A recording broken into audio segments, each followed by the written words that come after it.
Welcome into NHL Tonight, first shift for Monday, May 26, 2025.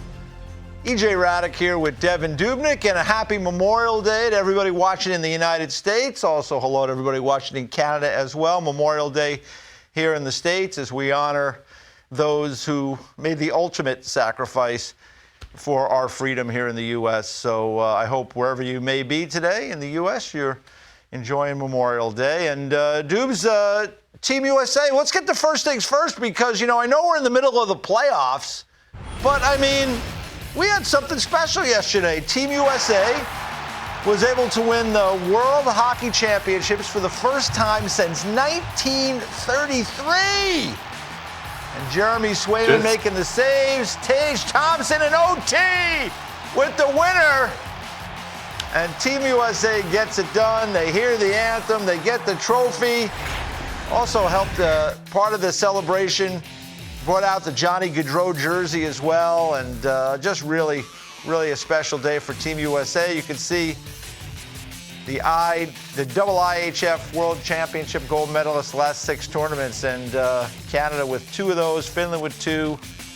And there's the United States as they win this year. Czechia won last year. So, Dubes, you played in 4 World Championships, so you know what that tournament is all about. I know here in the U.S. and in Canada, we're watching the Stanley Cup playoffs. It's our focus isn't on that, but it's a pretty big deal, and it's a big deal when you haven't won it for Team USA since the 1930s.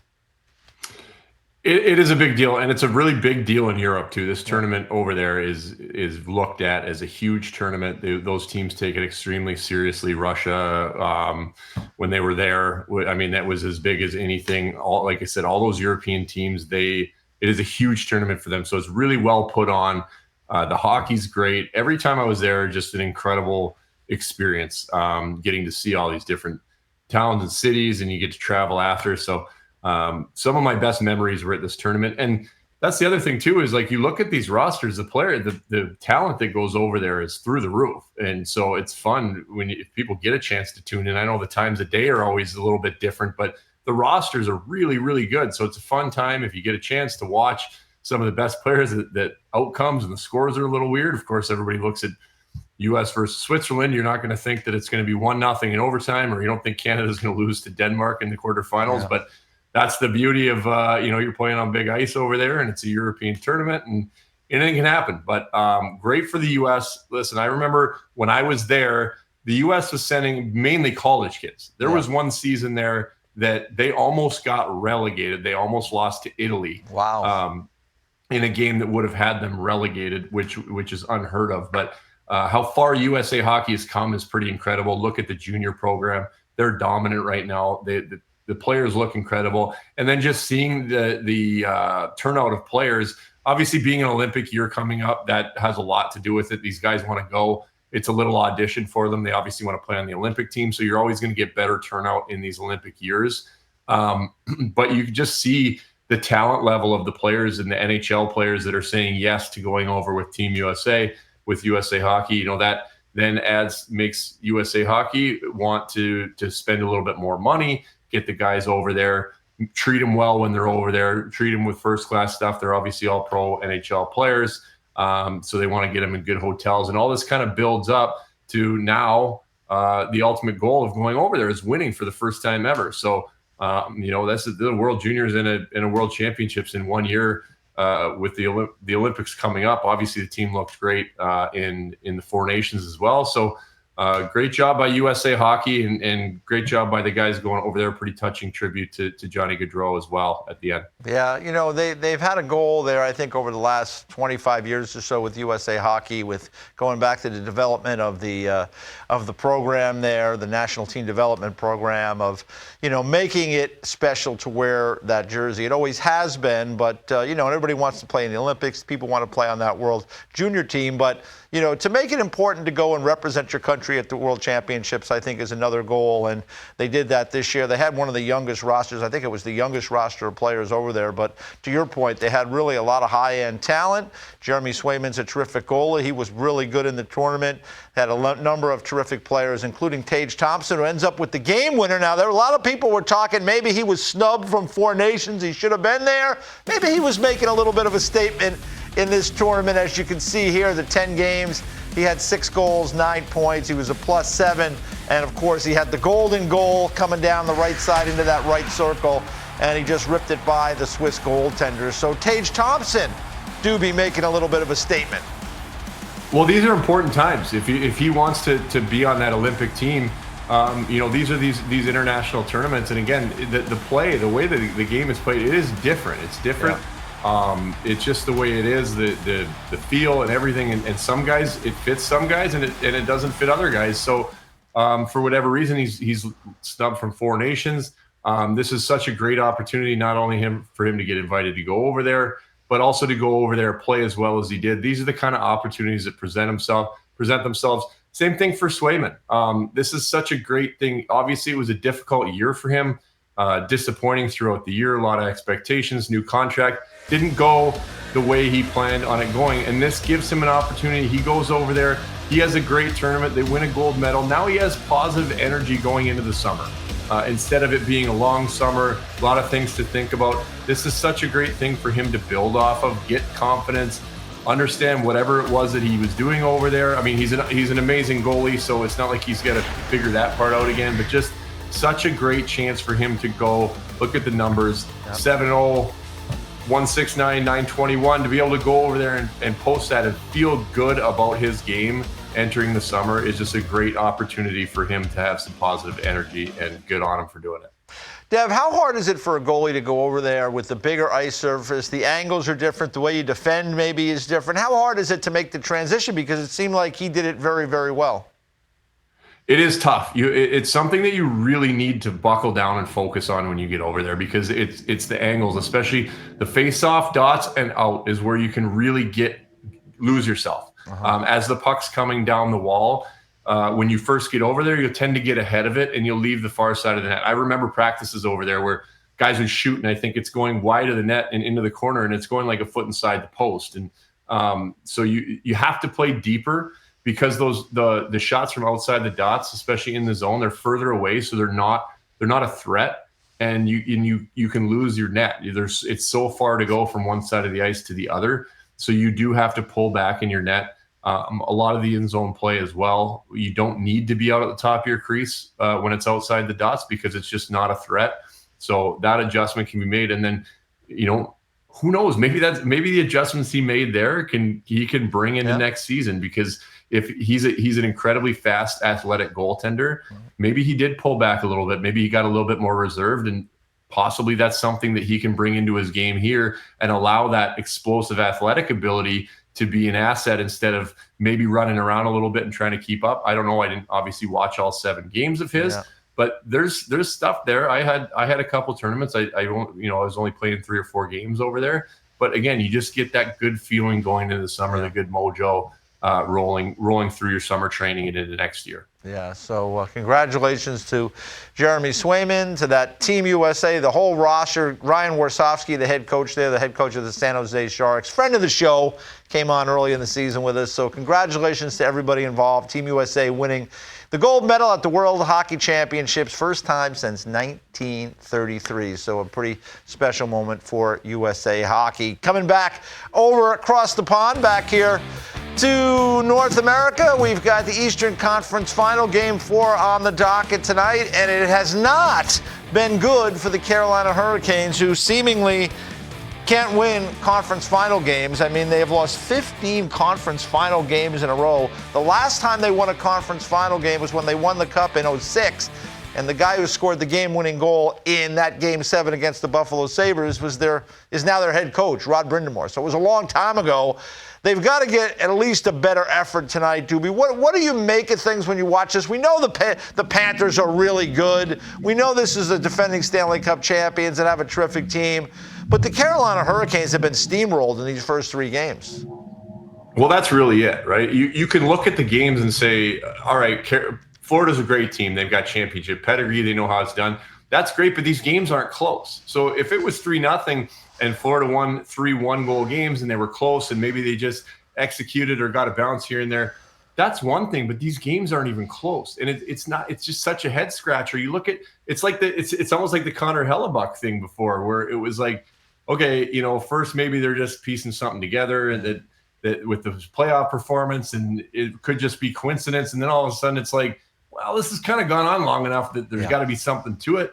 It's the same thing with this. It doesn't make sense how you could be 0-15 in a conference final with all these different teams. Yeah.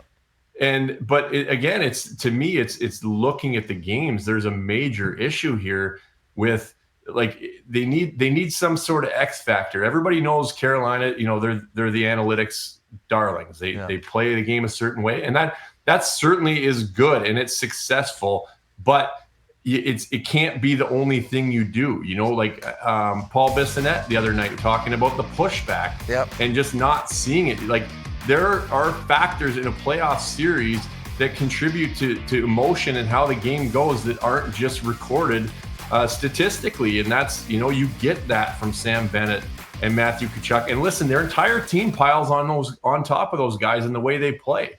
Then their whole team plays like that. They have a team identity where they just bully you in between whistles. All of these things just get your emotions going, and all of these little things that don't show up on a game sheet are just taking over this series, and Carolina's got no answer for it. So obviously, the team-wise, the speed, the skill, and all this stuff, Carolina's a great hockey team. They went 2 5-game series and then they look like a completely different team. So they've got to come together and find some sort of X factor for these things, some sort of pushback against Florida. And that doesn't mean you got to play the same game, because not everybody can play like Sam Bennett or Matthew Tkachuk, but you do have to have some pushback, and they have to just treat this game like it is the last game of the year, like it is a game 7, and just take it 5 minutes at a time and try to get something positive going and hold on to it, because they are capable. That's what's crazy.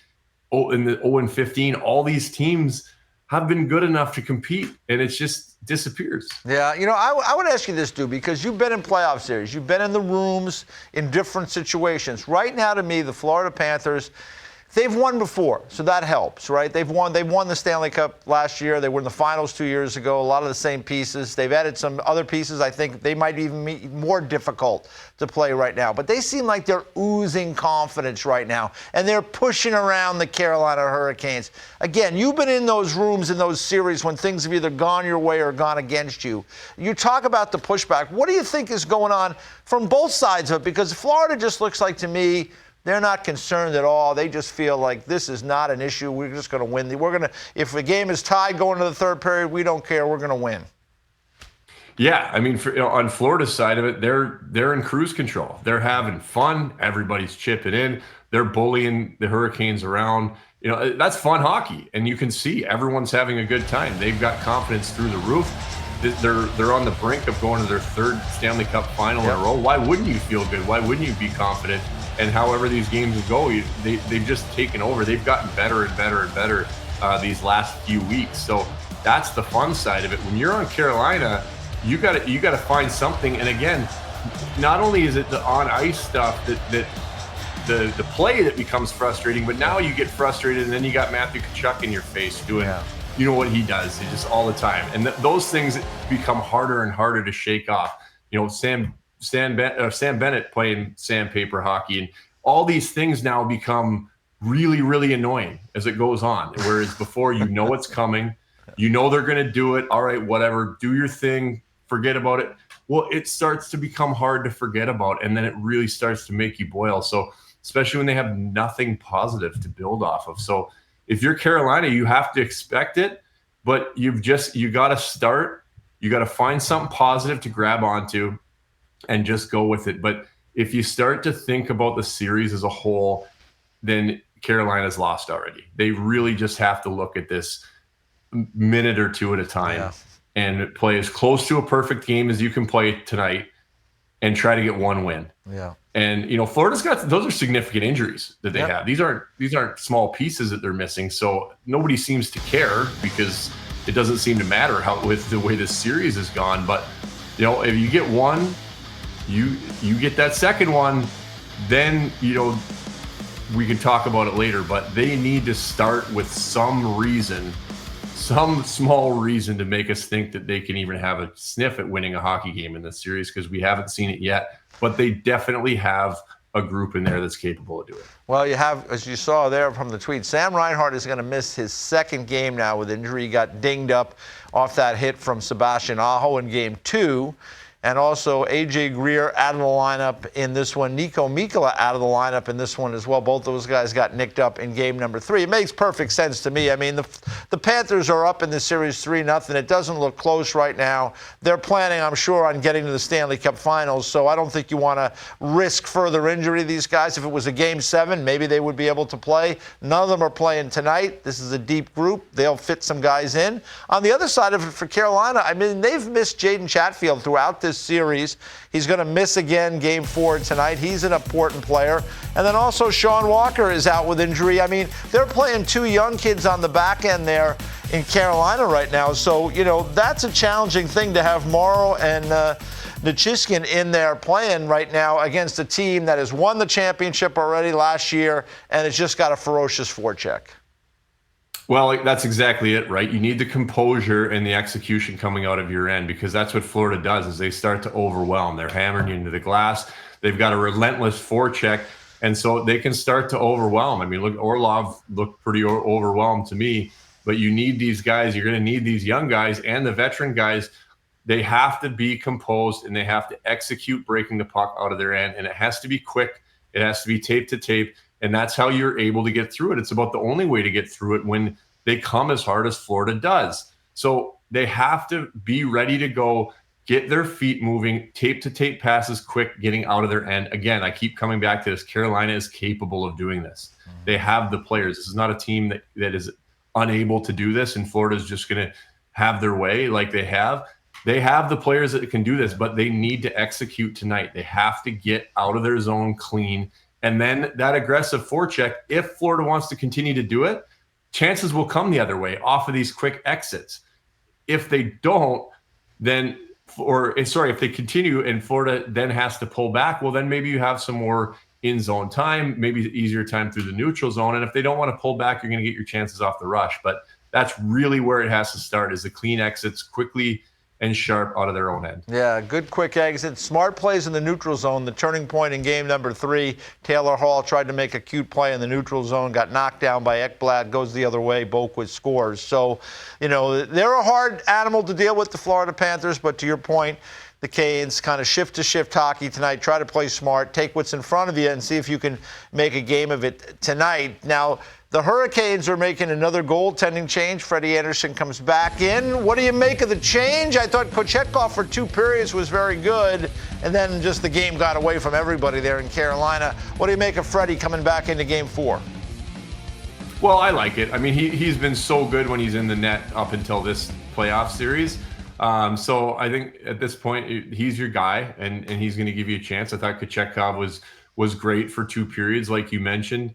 The game started to run away from everybody, him as well as it was going. But it certainly looked like throughout the second period, going into the third, that he was kind of playing Superman. I mean, he was not just playing solid; he was making some really, really good saves on very high quality chances. So it looked like he might put them in a position to potentially steal one. But Carolina just couldn't gain any traction, and it kind of went off the rails. But so they got 2 good goalies, but you put Kochetkov in, and he tried, and he had a good game up into the third period.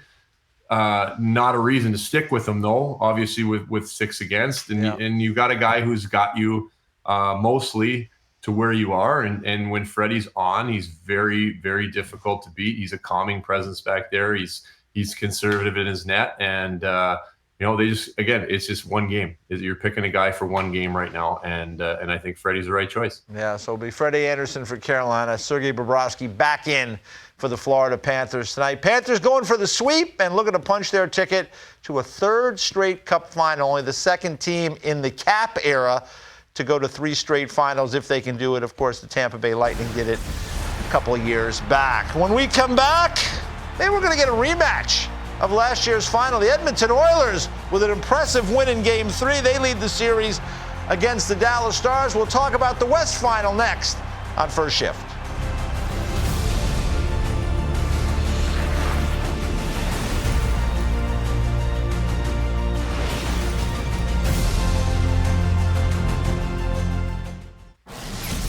Well, it wasn't a very pleasant Sunday afternoon in Edmonton for the Dallas Stars. Fell behind 2-0 in period number 1.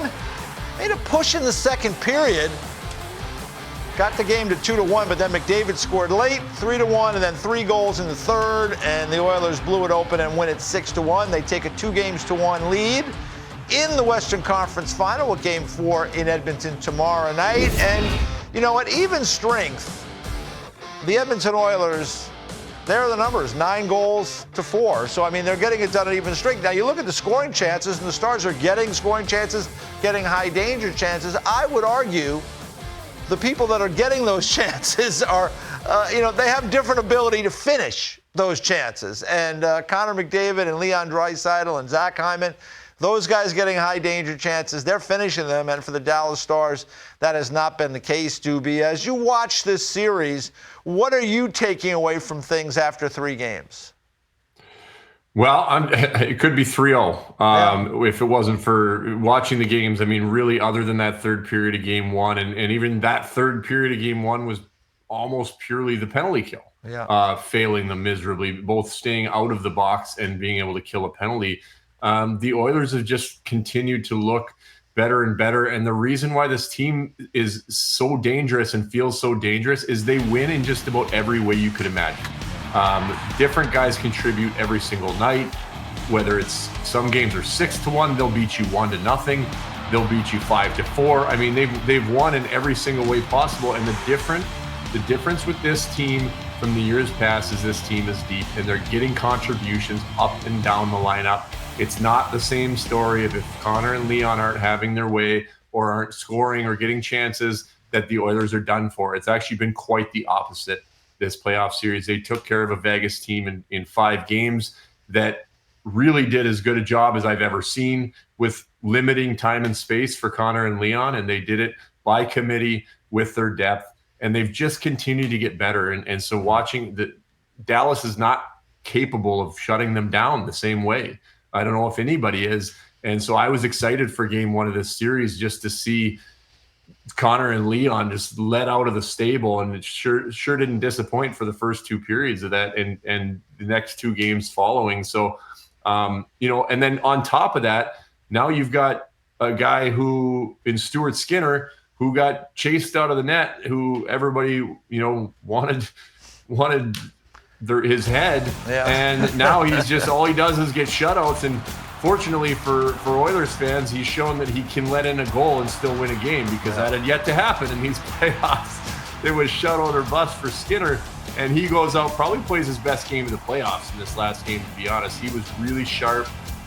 Dallas had their chances, and now they get a game that they're able to blow open thanks to their goaltender, instead of everybody just saying, well, okay, he did his job. They didn't give up very many chances. He held him in there. He did what he was supposed to do. It's just like the depth scoring. Now they get a game that Stuart Skinner played incredibly well. Dallas got more looks and more chances last game than they had all series, and Stuart Skinner looked the best he has all playoffs. So really, the Oilers got everything going for them. And on top of that, what they've shown in these past series as well is they do have a veteran group there that is experienced in these playoffs. Obviously going to 7 games last year, but they've had lots of playoff experience, and they do seem to have the killer instinct and knowing how important each game is and how important the next game is. This doesn't seem to be a team that takes their foot off the gas and allows another team to get back into it the way Dallas has in these other series with their comebacks and letting them come back. Edmonton, as a veteran group, just really seems to understand that other than they did it in game one, but knowing now, like, you can't let these guys back in, and they've done a pretty good job all playoffs of just going in for the kill. Well, as Connor McDavid says, hey, we can defend here. He gets tired of being asked about whether they can defend. They have been defending well over the last couple of years, actually, to go to the final last year, and they're 2 wins away from doing it again this year. You mentioned it. Hyman, 2 goals and assists, 3 points. Evander Kane, 3 assists in the game. Him being healthy is a big plus for them this year. Remember, last year he dealt with injuries. Ryan Nugent-Hopkins was brilliant in the game. He had 3 assists. So they're getting a lot of different contributions. On the other side of the coin, the Dallas Stars have had 2 problems for me. They're falling behind game after game after game. In the playoffs, in 16 playoff games this year, they've allowed their opponent to score the first goal 13 times. It's amazing that they're still in the playoffs with a number like that. You can see it here when allowing the first goal, lost 7 times. I mean, it's not a good way to go. In the playoffs, historically, when you allow the first goal, you lose about 70% of those games. They've defied the odds so far, but probably not going to happen for much longer. And the other thing, Doobie, we talk about the depth scoring for the Edmonton Oilers, and I read through the guys all chipping in yesterday. On the other side for the Dallas Stars, I mean, if it's not Mikko Rantanen, it's probably not happening because they're not getting very much. Robertson was hurt. He came back in. He had a goal yesterday. That's good. Wyatt Johnston is inexplicably minus 17, and I know that's not the end-all, be-all, but, I mean, that is mind-boggling for a guy who's a young guy that we've seen have success in the playoffs. He's been kind of a no-show for whatever reason. They're missing hints. They have another, like Duchesne has 1, I think, playoff goal. He's a big minus as well. They're not getting a lot from the rest of their group. It's hard for me to imagine they're going to turn this thing around if they keep falling behind and they keep getting nothing from anybody outside of Rantanen.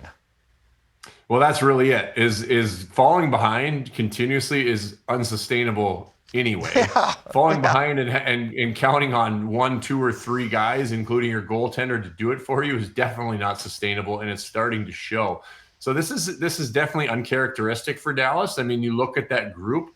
This is why they were second place in the Central Division, and why they're a good team. They're a good hockey team. They have a good group, but this is now the entire playoff stretch that they wouldn't be where they were if it wasn't Mikko Rantanen scoring natural hat tricks like it was easy for them in big situations. And these guys, they've been given time to chip in and to contribute. And if Dallas wants to get back in the series and make it a long series, they're going to need the whole team because, again, Edmonton has their whole team chipping in. They're playing extremely well, and they're hard to play.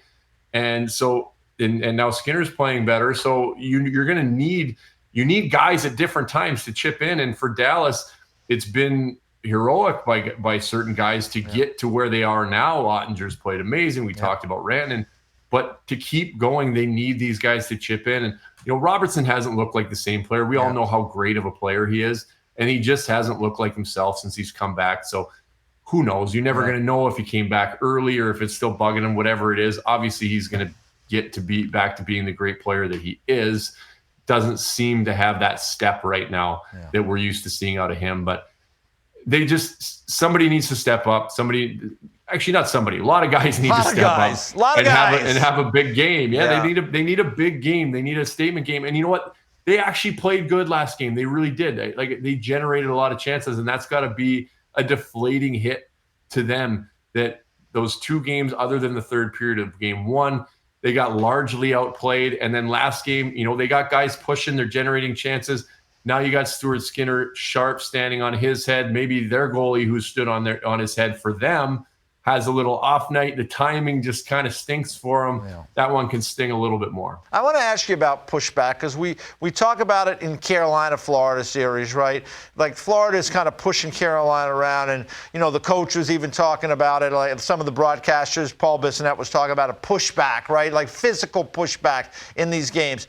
The Dallas Stars watched Roope Hintz get chopped right across the top of the skate, which is a place you want to chop somebody. It hurts. In this case, Hintz got hurt. He missed Game 3. He's going to try to play in Game 4 now, from what we understand. He took a little warm-up in Game 3, couldn't go. He could see this tweet from Pierre LeBrun. Hintz hopes to play Game 4, but isn't sure yet if he'll be able to. Try to give it a shot in the warm-up, see how he feels. But, I was expecting, Doobie, and maybe, listen, I've been watching a long time. Maybe I'm just too old school for the way things are now. But if you're going to chop my first-line center and maybe break his foot, who knows what you did to him, but he's not playing, and he gets kind of dragged off my ice, the next game, somebody is going to go talk to Darnell Nurse early. I would suspect it would be Jamie Benn, but maybe Jamie Benn is tired of having to fight every fight for the Dallas Stars. Who knows? I don't think they have enough physical pushback. We're in the deep water now. We're in the conference finals. We're seeing it with Carolina. I think we're seeing it a little bit with Dallas here. You need to have that physical pushback at some point in time, because when the other team can push, they just keep pushing. Yeah, and it's not necessarily Darnell Nurse, right? And we all know that Ben is what kind of player he is. You know, he brings everything, and he's always willing to do that and step up when he needs to. But again, I mean, they're trying to figure out how to win a hockey game here, but there's different ways to have that pushback. Darnell Nurse is a big boy. He's ready to. He's going to bring on contact. He's fine with it. You want to go try to rough him up? He'll step in there. He'll do his thing. You know, you go take a run at Bouchard. Yeah. Go start establishing a forecheck and running guys through the glass at the start of the game, or at the end of a 6-1 game. That's where, you know, you want to start, like, to show something, show some emotion. And again, you know, the game is just, it's not the game now that whereas before we're gonna get a bunch of guys running around being idiots and taking penalties. It's just not going to happen. But there are ways to show that pushback and to make it hard on the other team and know that it's coming. Just plant something in their head that makes them look over their shoulder when they're going to the boards, and maybe they're going to have to make a play a little quicker or make a mistake because guys are coming. And you know, we just haven't seen that as much from Dallas. Yeah, things have changed over the years, Doobie, but this is still a hard competition to win the Stanley Cup. It's hard, it's physical, and you have to be able to push back in these games. And if you can't, you get run over and you get moved out, and the other teams go on. So we'll see. We're staring at a rematch from last year's Stanley Cup final with the Panthers and Oilers. We'll see if those teams can finish it up. Coming up next, Trip Tracy. He'll tell us if the Canes have anything to offer tonight to avoid a fourth straight conference final sweep. Trip Tracy talking Canes next on First Shift.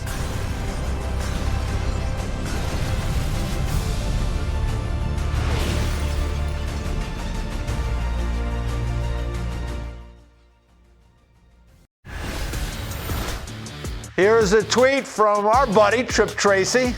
You got to believe, right? Can't lose your belief, no matter how it gets. If you do, you're done.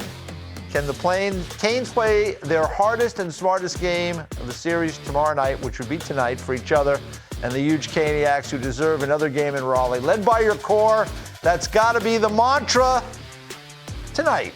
So he's fired up. We're fired up to have him. Our buddy Trip Tracy joins the show now, the analyst for Hurricanes television broadcasts, and boy, he knows all the history of the Carolina Hurricanes franchise. And Trip, I'll just start by saying, like, how did we get here? I mean, like, you guys played really well against the Capitals, kind of rolled over the Capitals, I thought, in 5 games. Could have been a sweep there. And now you're in this situation down 3-0, and it hasn't been pretty. Yeah, EJ, I mean, for obvious reasons, I'm totally entrenched on Game 4 that's going to be in a few hours. But if I were to capture this series and even the break after the Hurricanes eliminated Washington in 5, you know, I've had the privilege of being in Carolina for 26 years, so I'm well aware of the history in these Eastern Conference Finals. I also obviously knew that Florida was coming directly from Toronto with their Game 7 win. So you know, with the history and with Florida jumping right from Toronto to Carolina, I felt that the Hurricanes needed to jump in front of this series. Big turning point for me. In Game 1, you know, Florida jumps up to a 2-0 lead. Aho gets that goal off his skate at the end of the first period in Game 1. Second period's at home for Carolina. To their identity had been where they lowered the boom throughout the regular season with their tremendous home record against the Devils and the Caps too. And when Florida responded after that late goal way back in Game 1 to make it 2-1, and then Florida really took over that second period. huge turning point for me. And then, probably, not even probably, EJ, the most frustrating game of the series to date was Saturday night here, because I liked the way Carolina was playing a lot in the second period. They got to their game. They established ozone time. Kochetkov didn't surprise me through 2 periods. He looked the part. You get through a penalty kill early in the third period. And that's a big turnover, unfortunately, for Taylor Hall. Yeah. And Devin, having been a goaltender, Kochetkov playing well. And as much as I enjoyed watching Devin play, I hated how antsy Kochetkov's stick got on that Boquist goal. Then you almost tie the game at 2, and boom, the championship pedigree of the Panthers lowers the boom. But those would be 2 of the biggest turning points to date in this series for me. Just being the fact that this is such a 180-degree turn from what we've seen from Carolina in the first 2 series, what if you could pick one thing? Obviously, there's a lot of things that Carolina needs to do better, and there's a lot of things that Florida's doing well as well. So Florida's a great team. It's not just the Hurricanes, but if you could pick one thing that they have to completely change and do better at, what would that be? Devin, the one thing, and I thought they showed signs of improvement in that second period that I mentioned in Game 3, is dealing with Florida's aggressive pinches, at the offensive blue line. I mean, through 2 games for sure, and I'd even say the first period, even though in Game 3 Carolina was a little better, the Hurricanes had no answer for it. I mean, these 2 teams systematically play identical hockey. Florida's just so far doing it way, way, way better. And I thought that, looking at it, Carolina doesn't have a ton of big wingers. So you could sit there, Devin, and say you just got to make harder plays when it comes up to you as a winger along the wall. But that still might not lead to exits. What I thought Carolina did in that second period, and I want to see more consistently tonight, is their defensemen use their skating ability to be able to oftentimes get clean exits just based on their ability to move their feet. So that was the biggest progression that I saw, and specifically in that second period. What had been a true Achilles heel, and I want to see more of that tonight. That would be the one thing for me for sure. All right, so we go into Game 4 tonight. It's in Florida, and the Panthers are going to be missing some players tonight. Obviously, Sam Reinhart's out of the lineup. They're missing a couple other guys as well. Mikkola, who's been an important player on the back end, A.J. Greer. But the Carolina Hurricanes have had some challenges in this series on defense with Chatfield not being able to go throughout. Looks like he's not going to go tonight. Walker missing some time. I mean, you have 2 young guys in the lineup. I think that's a real stressful thing against the Florida Panthers team that forechecks as well as anybody. There's no question it is. I mean, Chatfield's been a huge part of what they do for a long period of time. Walker, in his first season as a Hurricane, took off in December, and he's been brilliant in the playoffs. But the reality is whatever things happen that are out of the realm of your control, you got to be solutions-based. And I started talking and getting to know Alexander Nikishin a little bit last summer when he was still, getting ready for his last season in SKA in St. Petersburg. His first game, I mean, I know he's coming to North America, small ice surface, language barrier, et cetera, et cetera. In Washington, other than a couple of shifts, when they closed out the Caps, I didn't mind him. I like him. I like the fact that he doesn't dip his toe in the water. I thought he was excellent on Saturday night. I mean, you look at it, it makes sense to play him with Orlov for the communication part of it. When Orlov is on his game, which he was not Saturday, he's one of those guys that, because of the urgency required, I think can actually even get better on his offside. And that game in particular, I thought it was Nikishin that carried Orlov, not the other way around. And tonight you need Dmitry specifically. I look at 2 Russians. Svechnikov needs to be what he was in the first 2 rounds. Dmitry needs to, like the Stanley Cup champion he is, bounce back from Game 3 in a big way. But I would be lying if I did not say, even in this tough circumstance, when you're missing 2 extremely important guys, that Nikishin in particular, I'm very bullish on him. And just the strides from his Game 5 against Washington to Saturday, if he takes those types of steps even more tonight, he can play with bite. If you give him ozone starts, I think he's got a deadly shot, that might challenge even Sergei Bobrovsky. So even in this tough circumstance, I'm very bullish on Alexander Nikishin. Yeah, I think you nailed that earlier comment on moving a puck out of the zone. Really, that's the only way that you can get past that aggressiveness, but it comes with focus and execution. So they have the players to do it, but that's how you see a game start to kind of snowball, is when the execution isn't there and the passes aren't there, and you could see that out of Carolina. So that was a great point.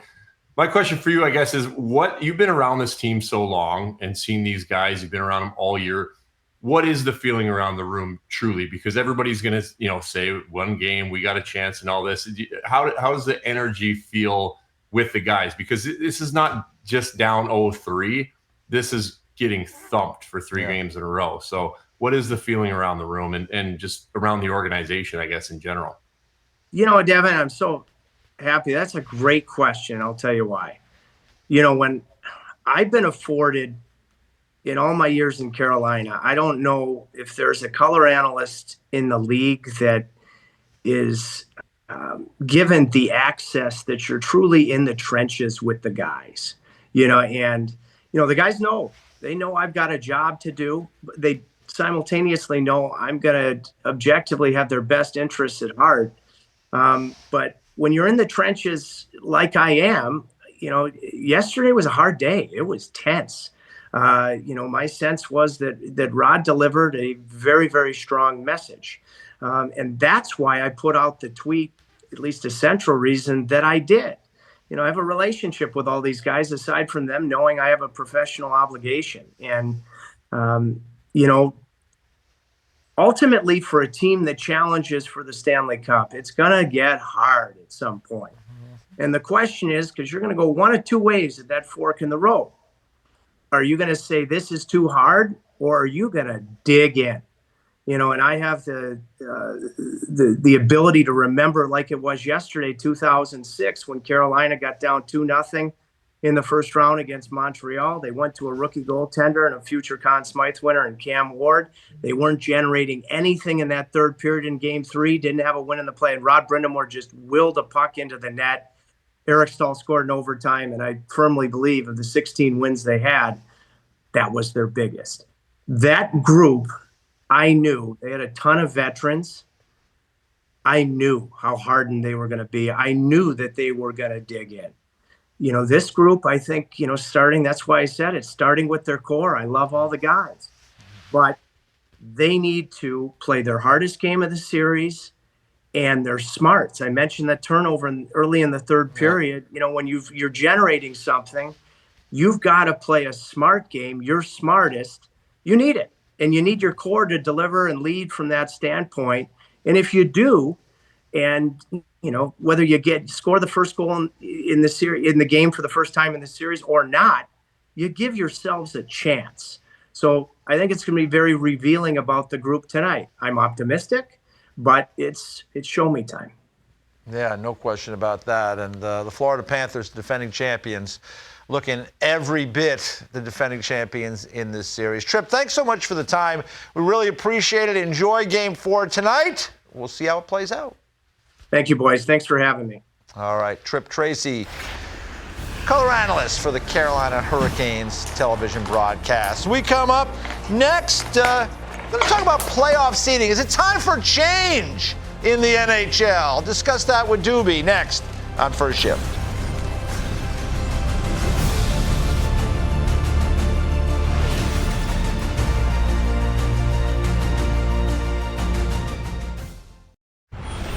Time for an old favorite, plus or minus. I haven't done this game going back many years here on the different shows here on NHL Network, but plus or minus.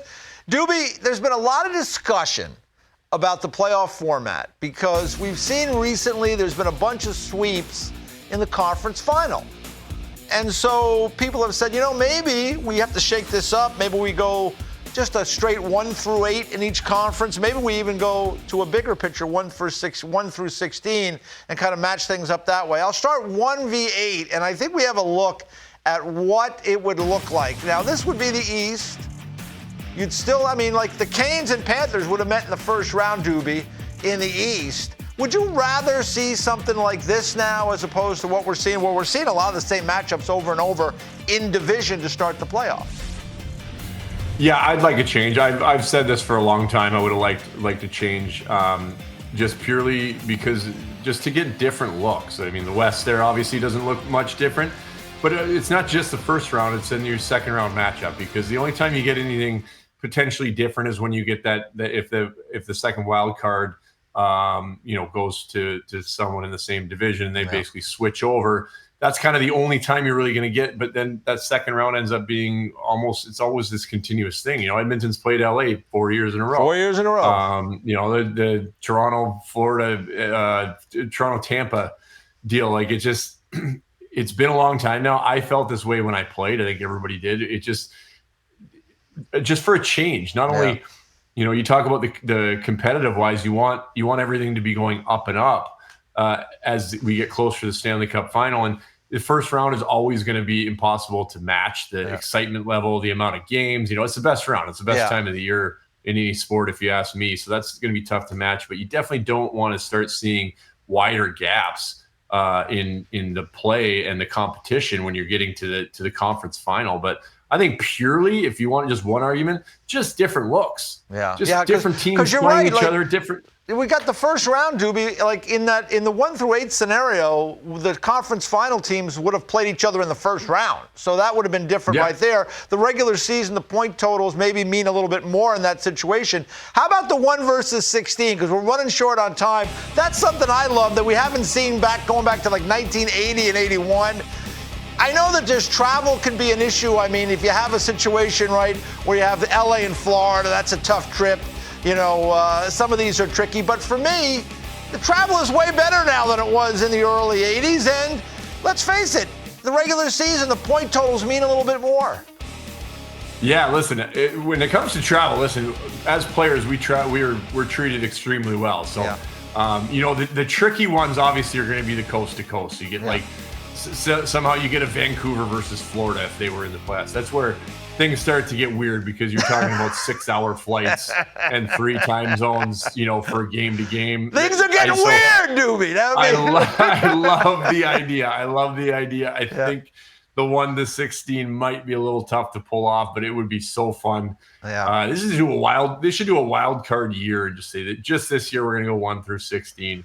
Just to see what it looks like. It would be fun. You'd get some really different matchups, right?